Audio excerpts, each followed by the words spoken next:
All right, today we're diving into a story from over a century ago, and it's a truly chilling case from Thailand. It's a story where the sacred trust people place in a spiritual figure got twisted into a weapon of manipulation, greed, and murder. Yeah, it's a question that really gets under your skin, right?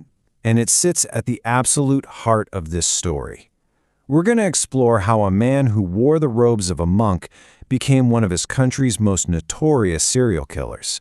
So, let's set the scene. We're going back to January of 1918, to a place called Nonthaburi Province in Thailand. You can picture it, a quiet village life, moving at the slow, calm pace of the river. But on one totally ordinary afternoon, that peace was about to be absolutely shattered. Just imagine it. A few local fishermen out on the water like they've done 1,000 times before, and they spot something weird floating in the current. It's an old, heavy iron box. For a second, they probably thought they'd hit the jackpot, found some long-lost treasure. But what was actually inside was a complete nightmare. So they haul this thing to shore, and when they finally managed to pry it open, there was no gold. Instead, they found the mutilated remains of a young woman, her body cut into 8 pieces. The shock sent them running straight to the police. And this single horrific find was just the beginning. The investigation that followed would unravel a trail of deception and horror that started right there in that box. You know, when the police examined the contents, the details told a really disturbing story.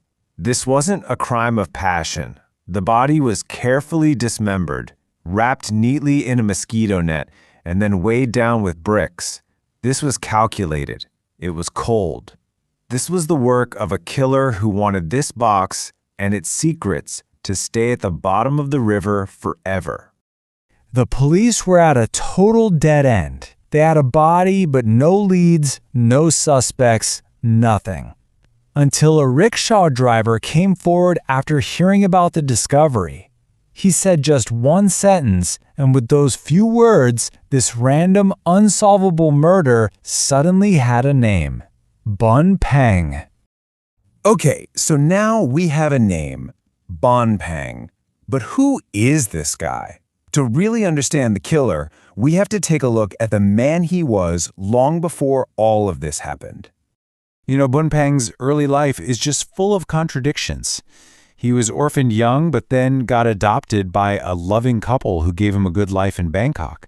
He grew up to be really handsome, super charismatic, but underneath all that charm, there was this lazy streak and a growing obsession. By his early 20s, he was deep into black magic, and that would become the tool he'd use for everything.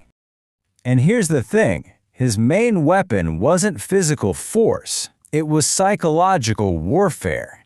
He became an expert in making things like this twin potion, basically a love spell, he used to prey on people's hopes and fears. This wasn't just hocus pocus. For him, it was the cornerstone of how he controlled people. But Bun Pang wasn't just some guy practicing dark arts in a back room.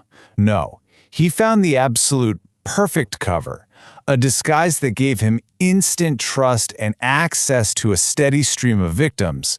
He put on the sacred robes of a Buddhist monk. And this just shows you the two completely different lives he was living. To the public, he was this revered monk, soft voice, clean robes, totally respected. But behind the temple walls, he was performing sexual rituals with his followers, running an illegal casino out of his own room, and manipulating everyone with his spells. He actually got kicked out of one temple for breaking his vows, but he was so smooth, he just talked his way into another one. And he kept up this act for 9 years. And to really get how serious his deception was, you have to understand this. For a bhikkhu, a fully ordained monk, sexual activity is the ultimate sin. It's not like breaking a small rule. It is the most profound violation of their sacred vows, and it means you are immediately expelled, no second chances. Bun Pang lived this violation every single day. So this mask of holiness he wore, it gave him the perfect cover for his ultimate crimes. Because when manipulation and mind games weren't enough to get what he wanted, Bun Pang turned to murder. When he was finally caught, he confessed to 2 killings. The first was a jewelry seller named Nai Liam, murdered simply for his jewels. Pure greed. The second was Prek, the young woman from the iron box.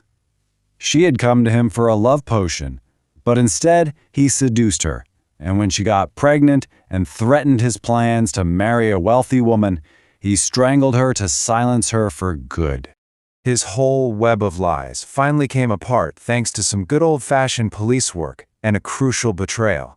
After Prek's mother identified her daughter and pointed the fingers straight at Bun Pang, the police made another public appeal for information. And it worked.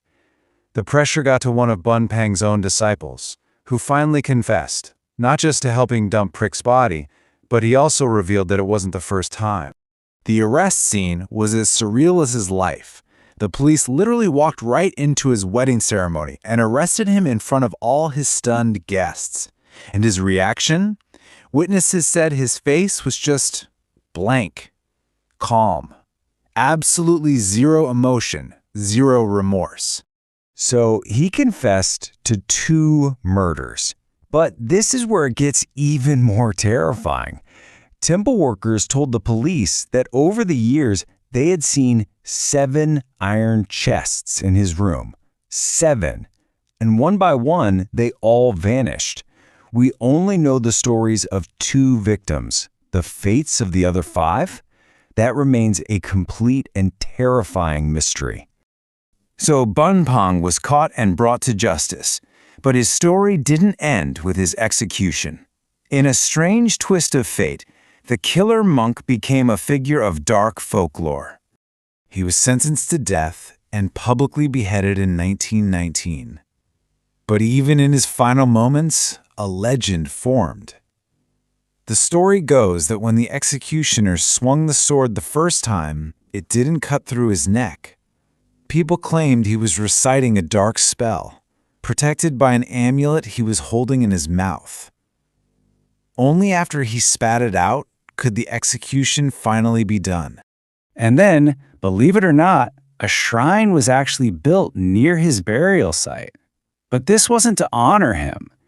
In Thai folklore, there's a belief that the spirit of someone who dies a violent death can become vengeful and cause bad luck. So the shrine is an act of appeasement. It's the community's way of trying to calm his spirit and keep it from causing any more harm from beyond the grave. The feared killer was basically turned into a local ghost story, Uncle Bun Pang, a spirit that needed to be pacified. Bun Pang's story is so much more than just a chilling piece of history. It's really a case study in how predators can weaponize trust and authority. It forces us to confront this timeless, deeply unsettling reality that sometimes the greatest danger comes disguised as piety. And it leaves us with a question that is just as relevant today as it was more than a century ago.